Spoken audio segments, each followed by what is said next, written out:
Où tu accomplis tout pour nous à Golgotha. C'est ce jour que tu nous as sauvés.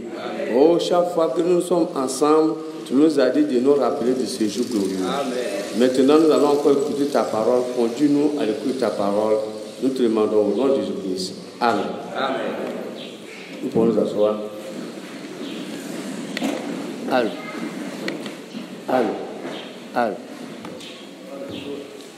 Bien. Je salue encore tous nos bien-aimés frères et sœurs dans le précieux nom de notre Seigneur Jésus-Christ. Cela fait une semaine qu'on s'est vu pour certains et d'autres en réunion de prière. Le Seigneur, il nous a fait la grâce de nous retrouver encore ce matin. Tout à l'heure, nous avons reçu la parole du Seigneur qui nous a ramené encore sur le chandelier. Le temps avance beaucoup. Et quand nous regardons en début de l'année 2022, déjà nous sommes dans le mois de juillet. L'année passe rapidement. Les enfants que nous avons vus naître en 2000, aujourd'hui sont devenus des hommes et des femmes. Nous voyons que plus le temps avance, on s'approche de ce jour glorieux, le jour que nous attendons tous, pour lequel nous sommes ici. C'est le jour de l'enlèvement. Notre rassemblement, c'est plus ça. C'est pour nous préparer à aller au ciel. Et nous voyons tout ce qui se passe autour de nous. Cela doit nous interpeller. Bien-aimés frères et sœurs, prenons courage.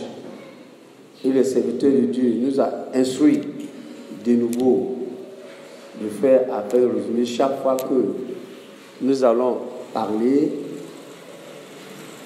Il y a quelques paroles qui vont glisser pour qu'on puisse rappeler les uns ou les autres pour l'importance de ce temps. Il faut l'épouse de Jésus-Christ. Les élus de Dieu doivent écouter maintenant ce que l'Esprit dit à l'Église pour notre propre préparation. La préparation, c'est par l'écoute de la parole de Dieu. Ce n'est pas magique. Si tu n'écoutes pas la parole de Dieu, tu ne peux pas te corriger, tu ne peux pas te préparer. Et c'est pourquoi nous venons toujours au rassemblement. Qu'il y ait de l'harmonie dans nos maisons, qu'il y ait de l'harmonie dans nos assemblées, dans nos églises, que tous soient unis par le même esprit. Si nous ne sommes pas unis par le même esprit, comment pouvons-nous prétendre aller au ciel? Si nous avons des rancœurs, des rancunes dans nos cœurs, si nous dressons la liste d'un frère, la liste d'une sœur, alors quelle est l'utilité de notre présence au milieu de l'église du Dieu vivant? Bien-aimés frères et sœurs, tout à l'heure, le serviteur de Dieu a mis encore un accent sur l'assemblée des saints qui doivent être toujours en communion. L'amour doit être au milieu de nous. Nous ne devons pas négliger les rassemblements. Comme le temps presse, il nous a recommandé, n'abandonnons pas notre assemblée.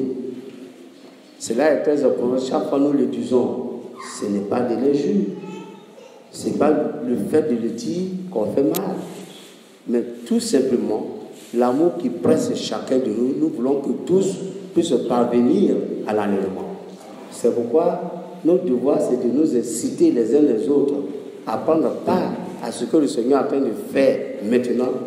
Vous voyez, en acceptant les rendez-vous que nous-mêmes nous avons donnés au Seigneur, tel jour on doit se réunir, tel jour on doit se réunir, apporte la bénédiction à nos réunions. Mais si nous ne venons pas aux réunions de prière, nous sommes seulement des religieux, parce que les religieux, ils viennent seulement que dimanche. Le reste, ça ne l'intéresse pas. Nous ne faisons pas des choses comme des religieux. Il nous a dit de sortir de toutes ces religions. Ça veut dire tout. On se comporte aujourd'hui comme des religieux. On fait ce que nous voulons faire dans la maison de Dieu. La maison de Dieu, vous voyez dans le programme de Dieu, nous n'avons pas agi. Le Seigneur nous demande d'obéir et d'accepter ce que Dieu nous dit maintenant. Amen. Donc ce matin, nous allons encore nous appuyer sur la prédication que nous avons reçue. La rediffusion du 18 juin, ce jour-là, nous était au mariage à Songon. On n'a pas pu faire le coup. Mais chaque fois que le coup passe, qu'on n'a pas pu le saisir, il faut reprendre. Ça y est sur la plateforme, ça y est sur YouTube. Il faut écouter. Non seulement écouter, mais demande au Seigneur de donner la compréhension de ce qu'il dit. De ce qu'il dit maintenant. Vous voyez, donc c'est pour cela, le thème de ce matin va s'appuyer encore sur la rediffusion que nous avons eue le 18 juin. Je le répète, ce sont des anciennes prédications qui nous préparent, bien sûr, parce que c'est la parole de Dieu qui prépare l'épouse en enlèvement. Et en instruisant ce terme, il peut arriver que je peux faire un peu la conjugaison d'un autre terme que nous avons vu dans la même période du 18 jusqu'à aujourd'hui, quand le Seigneur nous déclare que vous êtes un peuple saint, mis à part. Vous voyez, donc nous allons faire la combinaison, si Dieu voulant, de ces deux messages, pour que nous puissions comprendre. Mais celui d'aujourd'hui, hier déjà le frère vous a fait le résumé. Et si Dieu voulant, les jours à venir, nous allons encore introduire pour que chacun de nous puisse avoir la clarté de la parole de Dieu. Parce que c'est ça, notre rôle, c'est amener au peuple à comprendre ce que dit le Seigneur, ce que Dieu a besoin de faire maintenant. Donc nous ne devons pas échapper à cela. Vous voyez, à ces prédications. Mais si nous voulons négliger notre propre salut, c'est à nous, vous voyez, de nous prendre. Nous ne devons pas nous prendre à quelqu'un. Mais si nous négligeons ce si grand salut qui nous a été donné, bien aimés frères et sœurs, vraiment, il n'y a pas de bon sur terre si Dieu nous raconte l'enlèvement. Qu'est-ce que je vais gagner si tout le monde est parti et puis je suis resté seul? Je n'ai que les yeux pour pleurer. Oui, donc c'est pourquoi nous nous incitons toujours, nous nous exhortons, c'est l'amour qui fait que on vous dit, frère, s'il vous plaît, venez. Frère, s'il vous plaît, venez. Ne négligeons pas ce si grand salut que le Seigneur nous a donné. Alors, nous allons rapidement dans le livre de Osée pour parler un peu de ce jour de grâce, ce temps de salut. C'est aujourd'hui. Le frère qui a composé ces cantiques, vous voyez, il est vraiment inspiré et c'est important. Tous les cantiques que nous chantons sont inspirés et nous devons comprendre. Nous ne chantons pas pour ne pas comprendre. Nous devons chanter pour comprendre ce que dit, vous voyez, ce chant. Parce que c'est ça aussi, chanter, c'est aussi prier. Amen. Alors, nous prenons Osée chapitre 2. Pour mieux comprendre ce que nous allons dire, ce temps aujourd'hui qui a été fixé, nous allons parler d'abord des fiançailles que le Seigneur, l'appel que le Seigneur a donné à chacun de nous, parce que nous avons trouvé grâce à ses yeux. Ce n'est pas tout le monde, mais le Seigneur nous a fait la grâce. Et nous avons dit, la grâce est cadeau, c'est une faveur que le Seigneur nous a faite de répondre à son appel. Si le Seigneur nous a fait la grâce de venir vers nous pour nous proposer un mariage, pour nous prendre comme une épouse, mon frère, pour lui, il n'y a pas de réflexion à faire. On ne réfléchit pas à l'appel de Dieu. On ne réfléchit pas. Donc, c'est de ça qu'il s'agit. Un peu, nous allons aller jusqu'à ce que nous puissions dire ce que le Seigneur a mis dans nos cœurs. Alors, Osée chapitre 2, le verset 21 dit, je te fiancerai à moi pour toujours. Je te fiancerai à moi avec justice et droit, loyauté et compassion. Je te fiancerai à moi avec fidélité et tu connaîtras l'Éternel. En ce jour-là, j'exaucerai l'oracle de l'Éternel. J'exaucerai les cieux et ils exauceront la terre. La terre exaucera le blé, le vin nouveau et l'huile, et ils exauceront Israël. Bien. Mais regardez un peu le plus haut, verset 18. On a lu tout à l'heure le verset 21 au verset 24. Maintenant, lisons le verset 18. En ce jour-là, oracle de l'Éternel, tu m'appelleras mon mari et tu ne m'appelleras plus mon Baal. Amen. Que le Seigneur a eu ses visions à sa parole. Ici, le serviteur de Dieu, de la bouche du Seigneur, a dit des paroles importantes pour nous. Je te fiancerai aujourd'hui. Je te fiancerai aujourd'hui dans la droiture, dans la fidélité. Ces jours, et ces jours que le Seigneur nous donne pour annoncer ses fiançailles, c'est le jour du salut. C'est ce jour-là que nous vivons. Le temps du salut. Bientôt, comme le serviteur nous a relaté, ce temps du salut va prendre fin. Et nous savons que Tite nous a rappelé le salut. Vous voyez, on ne peut pas parler de salut sans parler de la grâce que le Seigneur nous a donnée. Regardez dans le livre de Tite, Tite chapitre 2, verset 11. Quand nous prenons le livre de Tite, c'est dans le Nouveau Testament, pour nous montrer que ce jour-là est tellement précieux. 6.2, verset 11. Car la grâce de Dieu, qui apporte le salut, est apparue à tous les hommes. C'est aujourd'hui que ce salut apparu à tous les hommes. Le salut, c'est d'être sauvé de la mort, d'être sauvé des jugements. Et c'est aujourd'hui-là que le Seigneur est venu à chacun de nous, il a apparu pour nous dire, toi, tu as eu grâce à ses yeux, je te fiance aujourd'hui, pour toujours. Je te prends comme mon épouse pour toujours.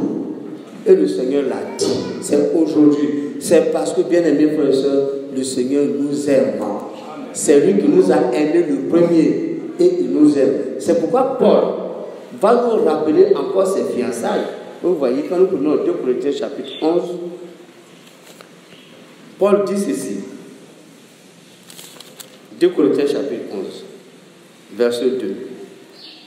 Car je suis jaloux à votre sujet d'une jalousie de Dieu, parce que je vous ai fiancé à un seul époux, pour vous présenter au Christ comme une vierge pure. Amen. Oh, vraiment, c'est merveilleux. Aujourd'hui, tu attends la voix de Dieu. Nous allons encore aller dans les versets qui expliquent cela, que nous montrons. Aujourd'hui, jour de grâce, ce jour, ce temps de salut, bientôt, ce temps de salut va prendre fin. Et nos prières, comme le serviteur de Dieu l'a montré, que si le Seigneur use de patience envers nous, parce qu'il attend que les derniers puissent entrer dans la bergerie et la porte sera fermée. Parce que c'est aujourd'hui qui est le jour de notre salut, aujourd'hui qui est le jour de grâce. Bien-aimés frères et sœurs, ne réduisons pas le goût. Le Seigneur nous a aimés. C'est pourquoi à la fois dernière, dans la prédication passée, le Seigneur te demande une chose. C'est de l'aimer de tout ton cœur, de toute ton âme, de toute ta pensée et de toute ta force. Parce que c'est lui qui t'a aimé le premier. C'est lui qui il est venu vers toi et il t'a fiancé. Vous voyez? C'est pourquoi, bien aimé, que nous faisons le parallèle de ces paroles avec le mariage d'Isaac. Quand Abraham, quand il a vu qu'il était vieux, il a dit à son serviteur, le plus ancien de sa maison, pour lui dire, mon fils, parce qu'il appelle son serviteur mon fils également, pour dire, moi je suis vieux, peut-être je vais mourir, peut-être je vais aller coucher là où le Seigneur me disait de coucher.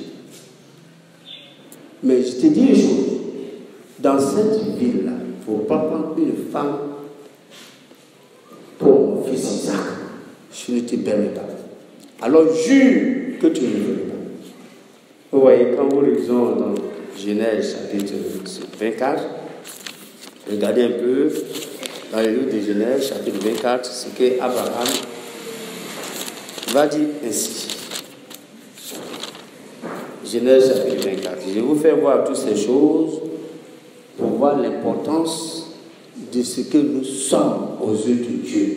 L'amour que Dieu a manifesté en nous en tant qu'épouse. Vous voyez? Genèse chapitre 24 plutôt. Abraham, à partir du verset 1. Abraham était vieux.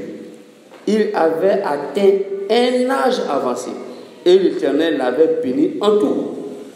Abraham dit à son serviteur, le plus ancien de sa maison, qui administrait tous ses biens, tu vas mettre ta main sous ma cuisse et je te ferai jurer par l'Éternel, le Dieu du ciel et le Dieu de la terre, de ne pas prendre pour mon fils une femme parmi les filles des Cananéens au milieu desquels j'habite. Mais tu iras dans mon pays et dans ma patrie prendre une femme pour mon fils Isaac. Amen. Ce n'est pas parce que nous sommes les plus beaux sur terre, mais le Seigneur nous a choisis en tant que son peuple mis à part, un peuple sanctifié par le sang de Jésus-Christ. Pour nous montrer, si Dieu a choisi Israël comme son peuple, c'est pour montrer aux autres nations comment il faut adorer Dieu. C'est pourquoi Dieu nous a choisis pour montrer aux autres comment on adore Dieu véritablement en esprit et en vérité. Et c'est ce que le Seigneur nous a fait comprendre la semaine passée. En ce qui concerne, tu es un peuple saint. Mais Dieu ne veut pas qu'il y ait mélange. C'est pourquoi il a demandé à son serviteur, le plus ancien, d'aller choisir une femme pour son fils. Bien-aimés frères et sœurs, c'est une grâce pour nous que le Seigneur vienne vers nous pour dire, aujourd'hui, tu es ma fiancée pour toujours. Il faut répondre oui. Je réponds oui. C'est pourquoi le serviteur de Dieu, avant de partir, il n'est pas parti comme ça, dit dans ma patrie, dans ma maison. Une autre pensée peut comprendre concernant le lieu du mariage. C'est pourquoi nous incitons les frères et les sœurs de prendre une épouse que dans la maison de Dieu. Mais ici, ce n'est pas l'objet de la prédication, mais comme cela a eu un petit rapport, c'est pourquoi nous allons ouvrir un peu cette brèche pour comprendre un peu l'importance d'une femme que nous prenons à côté de nous. Amen. Mais lorsque le serviteur d'Abraham est parti, je saute, j'ai dit le verset 12, puis il dit, l'Éternel Dieu, il va prier. Quand il est arrivé à côté du village, le pays où Abraham est sorti, où se trouvaient ses parents, vous voyez, il a laissé pour aller ailleurs. Maintenant, il dit, c'est là-bas, là, dans ma maison, là. Mais comment le serviteur de Dieu peut connaître? Il suffit de demander à Dieu. Et quand il est arrivé au bord de l'eau, il va adresser une prière. Regardez un peu. Il dit, Éternel Dieu, mon Seigneur Abraham, fais-moi, je te prie, rencontrer aujourd'hui ce que je cherche et agis avec bienveillance envers mon Seigneur Abraham. Me voici placé près de la source d'eau. Et les filles des gens de la ville sortent pour puiser de l'eau. Que la jeune fille à laquelle j'ai tiré penche ta cruche, je te prie, pour que je boive, et qu'il répondra, bois, et je te donnerai aussi à boire à tes chameaux, soit celle que tu auras destinée à ton serviteur Isaac. Ainsi, je reconnaîtrai que tu agis avec bienveillance avec mon Seigneur. Amen. Vous ne dites pas Amen là. On ne force pas quelqu'un à dire Amen. C'est quand tu acceptes la parole de Dieu. Je vous ai, on était instruit ici que le mot Amen là, le Amen et le oui et toutes les promesses viennent du Seigneur Jésus-Christ. Tout ce qui sort de la bouche de Dieu là, c'est oui et Amen. Je suis d'accord, j'accepte. Mais tant que tu crois, comme les démons aussi croient, mais si tu n'acceptes pas la parole de Dieu, si tu n'acceptes pas la promesse de Dieu dans ton cœur, cela ne deviendra pas une réalité divine. C'est le fait d'accepter de dire Amen, je suis d'accord. On ne va pas demander l'Amen. Lorsque nous prêchons, nous parlons de la part de Dieu, on ne peut pas vous obliger à dire Amen. Mais ici, dans le message, dans l'église de Dieu vivant, toujours on réclame Amen. Même tout à l'heure, le Seigneur de Dieu parlait, dites Amen, dites Alléluia. Souvent dans les prédications, est-ce qu'on a besoin de demander aux gens de dire Amen parce que la parole de Dieu te pénètre, te fait du bien? La parole de Dieu doit nous corriger. Nous disons Amen parce que cela nous fait du bien. Vous voyez? Alors, il ressort ici que le serviteur doit trouver une femme pour Isaac. Et lorsqu'il est arrivé au bord de l'eau, il a commencé à prier. C'est pourquoi on demande aux jeunes frères qui veulent avoir une épouse, qui veulent avoir une femme, c'est de fléchir les genoux et de prier. Et quand tu pries sincèrement, Dieu te dit, te répond dans ton cœur. Parce que ce que tu demandes, c'est ta foi qui va te permettre de croire que tu l'as accepté. Et lorsque tu vas te présenter devant une soeur, elle ne va jamais te dire non. Elle ne va jamais dire, bon, je vais consulter ceci, je vais consulter cela. Elle te dit oui. Si tu as prié sincèrement, comme l'a fait le serviteur de Dieu, quand tu vas te présenter devant la jeune fille pour dire, je te fiance comme le Seigneur s'est présenté, il a regardé sur la terre, dans les cieux et la terre, il n'y a pas quelqu'un qui doit sauver l'homme. Et il est venu vers nous, il s'est présenté et dit oui, je te fiance aujourd'hui. Même, tu n'as pas besoin de dire non. Réponds oui au Seigneur du fond de ton cœur. Tu n'as pas besoin de consulter la chair ni le sang. Dis oui au Seigneur Jésus-Christ. Qu'aujourd'hui, je t'appartiens pour toujours. Dans la fidélité et dans le droit. Amen. C'est pourquoi ici, le parallèle est tellement juste. Quand un homme veut aller vers une femme pour lui présenter ses fiançailles, il est convaincu qu'elle ne va pas me dire non. Elle ne va pas me dire non. Et puis, elle te dit non, tu tournes encore tes yeux ici, tu n'as pas besoin, la fille même n'a pas besoin de voir son père ni sa mère. Elle n'a pas besoin, elle doit dire ce que son cœur lui dit. Parce que quand tu vas me dire, il dit, ah, ma fille, quand je regarde le statut social, il ne te convient pas. Il ne te convient pas parce que l'homme regarde l'apparence. Non, ce monsieur ne te convient pas. Non, il faut laisser ça. On va te trouver un autre garçon qui te convient. C'est parce qu'on regarde toujours le statut social de celui qui s'y présente. Vous voyez? Mais ici, la Bible dit que dans Ésaïe 53, qu'il n'a même pas de beauté. Mais c'est lui qui s'est présenté à nous pour dire, je te fiance aujourd'hui pour toujours. Le Seigneur Jésus-Christ, ce jour glorieux, ce jour du salut, nous ne devons pas négliger ce jour du salut auquel le Seigneur est venu vers nous pour nous dire, je te fiance. Ah, ça c'est une grâce. C'est une grâce pour nous, bien aimés frères et sœurs. Vous voyez, le Seigneur est venu vers nous pour dire aujourd'hui, jour de grâce, je viens vers toi. C'est le temps du salut. Disons tous oui au Seigneur Jésus-Christ. Amen. Ah, vraiment, c'est merveilleux. Donc, le jeune garçon, la fille doit dire oui.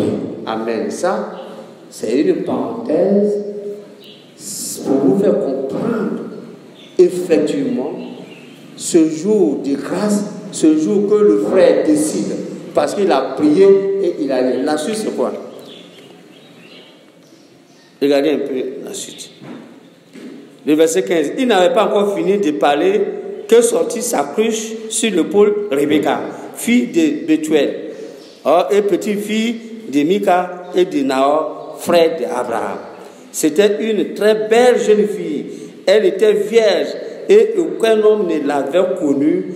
Elle descendit à la source, remplit sa cruche et remonta. Tout à l'heure, qu'est-ce que Paul a dit? Je vous fiance à Jésus-Christ comme une vierge pure. Amen. Aux yeux de Dieu, nous sommes une vierge pure. C'est pourquoi le Seigneur s'est approché de nous pour dire aujourd'hui, le jour du salut, je viens te sauver. Dis oui. Amen. Bien-aimés frères et sœurs, que le nom de Dieu soit loué. Mais regardez un peu ce que Rebecca va dire.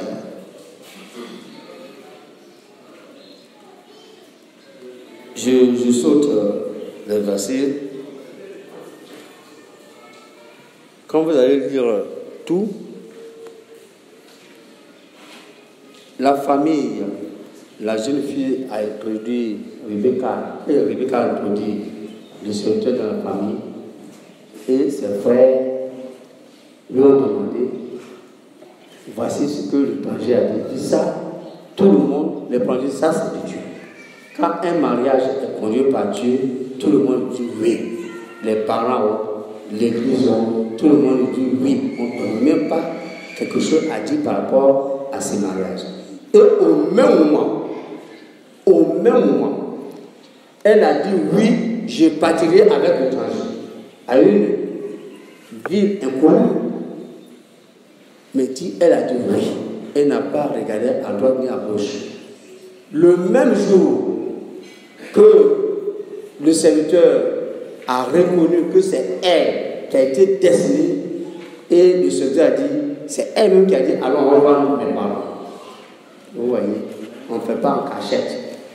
Si le frère est venu te voir pour dire, tu as dit oui, alors on voit mes parents. Ça, c'est très simple. Que le garçon puisse se déplacer pour voir les parents de la fille. Bien aimé frère, je ne mets pas beaucoup d'attention sur ce que je vais dire, sinon on va prendre beaucoup de temps. Mais c'est une image pour nous, parce que ce jour qui est le jour aujourd'hui, un jour que Dieu a fixé par autorité pour qu'il puisse nous donner le salut, nous sauver, ne négligeons pas cela, disons oui. Amen. Bien. Maintenant, regardez dans le livre de Ésaïe, comme nous sommes dans l'Ancien Testament, on prend Ésaïe, un peu, on va progresser. Ésaïe chapitre 62. Ésaïe 62. À partir du verset 5.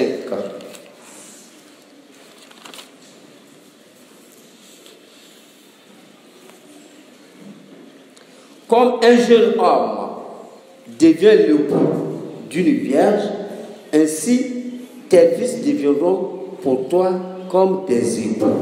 Amen. Et comme la fiancée fait la joie de son fiancé, ainsi tu feras la joie de ton Dieu. Amen.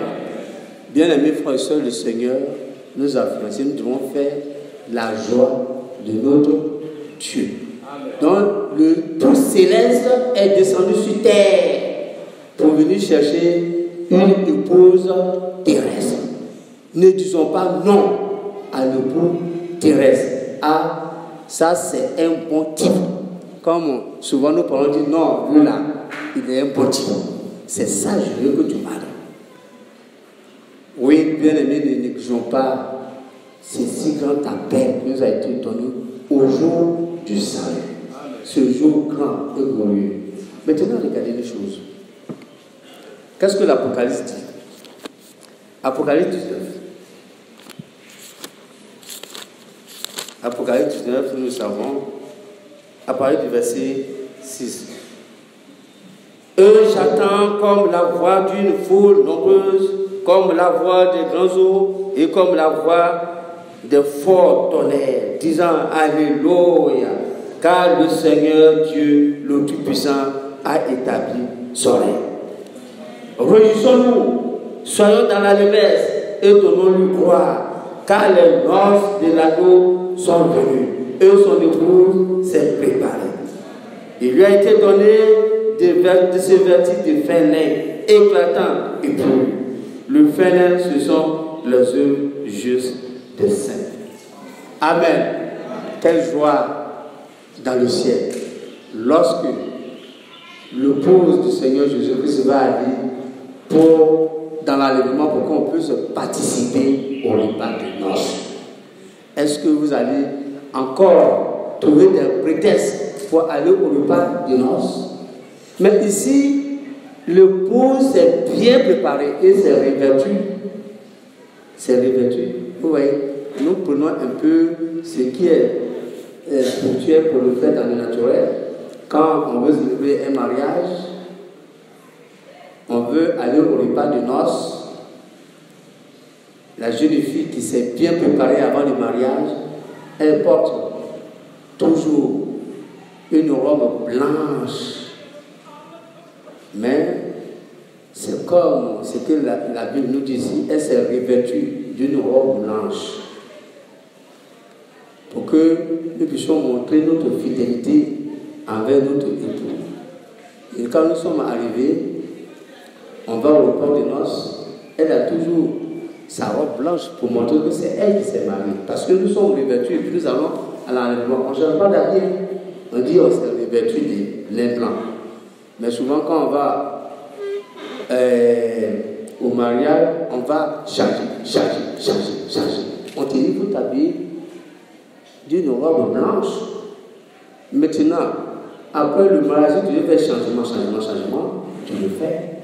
Mais au jour du repas de noces, l'habit que porte l'épouse est toujours avec elle. Mais pourquoi nous, dans le naturel, bon, on change.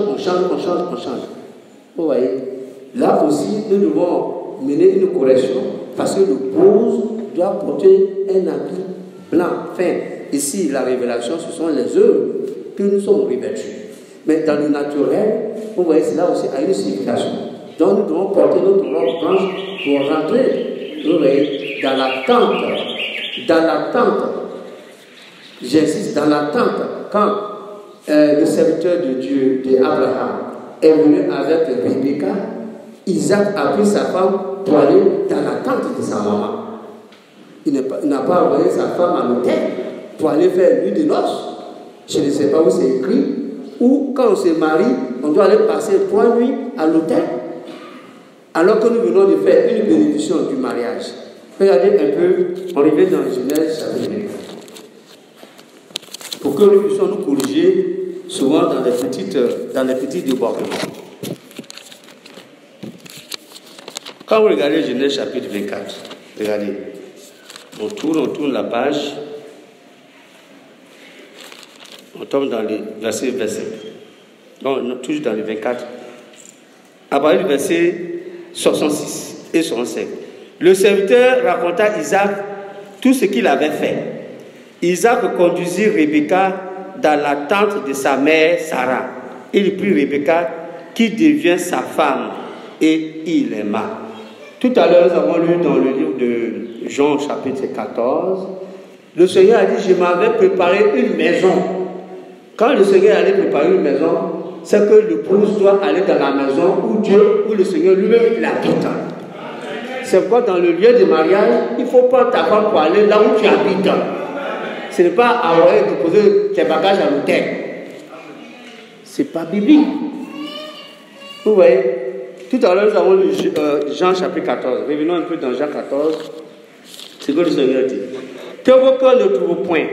Croyez en Dieu, croyez en moi. Il y a beaucoup de demeures dans la maison de mon Père. Je vous dis, je vous l'aurais dit, je vais vous préparer une place. Donc si je m'en vais et vous préparez une place, je reviendrai et je vous prendrai avec moi, afin que là où je suis, vous y soyez. Prends ton bagage, dépose dans ta tente, dans ta petite maison. C'est pourquoi avant que vous le fassiez, on te dit, frère, est-ce que tu as maison? Si tu n'as pas de maison, il ne faut pas venir devant nous ici pour dire que tu vas prendre une soeur comme ta femme. Tu vas la déposer où? À l'hôtel? Bien aimé frère et soeur, le Seigneur est venu nous chercher, fiancer, et nous allons célébrer. Vous voyez le repas de noces dans le ciel, dans son royaume, dans le royaume du roi des rois. Là où il habite, c'est là-bas que nous allons aller. Amen. Bien. Regardez une chose. Regardez Matthieu 27. Non, Matthieu 22. Matthieu 22. Mais quand on va là-bas, c'est pour faire quoi? C'est pour manger. Quand les mariés nous invitent là, on va la faire manger. C'est pour aller célébrer le repas de noces dans le ciel. Vous voyez? L'époux céleste prépare la maison de l'épouse terrestre. L'époux céleste vient prendre son épouse pour aller au ciel pour le célébrer le repas de noces. Et puis, il y a certains, lui-même qui a tué les pauvres, il a tué tout ce que vous voulez sur terre. Tout sur terre, quand on fait mariage, on ne peut pas tout. Mais regardez un peu dans le ciel ce qui va se passer. Mais regardez un peu ce qui s'est passé dans Matthieu chapitre 22. Bon. Je vais directement chapitre 22. Matthieu chapitre 22. Bien aimé frères et sœurs. Je vais doucement pour que nous puissions avoir la compréhension de ce message.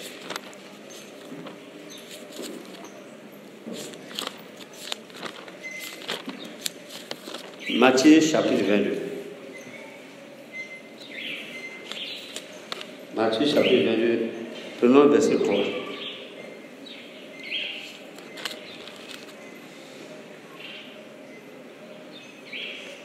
Bon, on peut répondre au début. Jésus leur parla de nouveau en parabole et il dit: le royaume des cieux est semblable. Le royaume des cieux est semblable à un roi fit des noces pour son fils. Et nous savons que le Seigneur Jésus-Christ est aussi appelé Fils de Dieu. Et le repas de noces qui va être célébré dans le ciel. Vous voyez, le Père organise, il tue le veau gras, il tue tout ce que les invités peuvent manger, tous ceux qui vont partir au repas de noces. À ce grand festin céleste. Souvent quand on fait un mariage, on invite beaucoup de personnes, tous des prétextes sur terre. C'est la même chose dans le ciel. Regardez un peu, je continue la lecture. Il envoie ses serviteurs pour appeler ceux qui étaient invités aux noces. Mais ils ne voulaient pas venir. Et il envoya encore d'autres serviteurs en disant: dites aux invités, j'ai préparé mon festin, mes bœufs, mes bêtes grasses sont tuées, tout est prêt. Venez aux noces. Mais néglige l'invitation. Il s'en allait, celui-ci à son champ, celui-là à son commerce, les autres se saisirent des serviteurs, les outrageaient et les tuaient. Ça, c'est quoi ça? Le roi fut irrité, il envoie son armée, fit périr ses meurtriers et brûla leur vie. Alors, il dit à ses serviteurs: les noces sont prêtes. Mais les invités n'en étaient pas dignes. Allez au carrefour et invitez aux noces. Tout ce que vous rencontrerez, vous trouverez. Ces serviteurs s'en alla par le chemin, rassemblant tous ceux qui trouvaient méchants, bons, et la salle des noces fut remplie des convives. Amen. C'est la même chose, bien aimés frères et sœurs. Aujourd'hui, le jour du salut nous a été donné gratuitement par la grâce de Dieu. C'est un jour, aujourd'hui, la grâce, le temps de la grâce. Aujourd'hui, le temps de salut. Bien-aimés frères et sœurs, ne refusons pas. Ne refusons pas cet appel. Disons oui au Seigneur pour que tous nous puissions aller au repas de noces. Le repas de noces est là. Le Seigneur lui-même qui veut marier, qui veut célébrer le mariage de son fils, il vous invite, les gens trouvent des prétextes. Est-ce que c'est le temps aujourd'hui qu'on doit trouver des prétextes pour ne pas se préparer véritablement à la rencontre de Dieu, pour ne pas aller à ce repas de noces? Pourquoi une si grande négligence? Ces invités privilégiés ont négligé tout. Est-ce que nous aussi, cela va nous arriver? Nous qui sommes les plus privilégiés, c'est parce que nous sommes plus bons que les autres. C'est parce que nous avons eu grâce aux yeux de Dieu. Son bon plaisir est en nous par le sacrifice qui nous a été fait à Golgotha. Vous voyez, c'est en regardant Jésus-Christ que le bon plaisir de Dieu est en nous et que nous avons reçu la grâce de Dieu, que nous sommes venus, bien-aimés frères et sœurs, à lui. Amen. Ne négligeons pas le reste. Nous sommes venus au Seigneur. Il reste le plus important, c'est l'enlèvement. Ne négligeons pas l'enlèvement, s'il vous plaît. N'hésitons pas comme les autres. Ils trouvent des prétextes. À cause des prétextes, je parle à la prière. Alors j'ai une affaire, je dois signer un signement contrat. Bon, affaire de Dieu la vie, après j'ai demandé pardon au Seigneur. L'invitation a été donnée dans le ciel. C'est ce qui nous attend. Le repas de noces. On ne rate pas cette invitation, supposons que le président de la République invite tout Bégerville à un repas. Non. Il va mettre à la disposition tous les cars, tous les bus, pour que la salle puisse être prête. C'est ça. Les privilégiés ne sont pas venus. Allez-y partout. Annoncez la bonne nouvelle. L'évangile du salut sera annoncé dans tous les peuples de toutes les langues, ainsi viendra la vie. Ceux qui sont les plus privilégiés, vous voyez, on rejette l'invitation. Le message d'aujourd'hui, c'est ce message qui prépare le pouce à l'enlèvement. Ne négligeons pas ce si beau message qui nous a été donné. Amen. Le Seigneur, nous avons eu grâce à ses yeux. Il nous a insérés dans le programme divin. Et il nous invite maintenant à aller célébrer le repas de noces. Oh, quelle grâce! Revêtons-nous de la parole de Dieu. C'est en écoutant la parole de Dieu que chacun de nous se prépare à l'enlèvement. Alors, nous continuons encore, bien aimés frères et sœurs. Prenons les livres de Hébreux. Hébreux chapitre 3.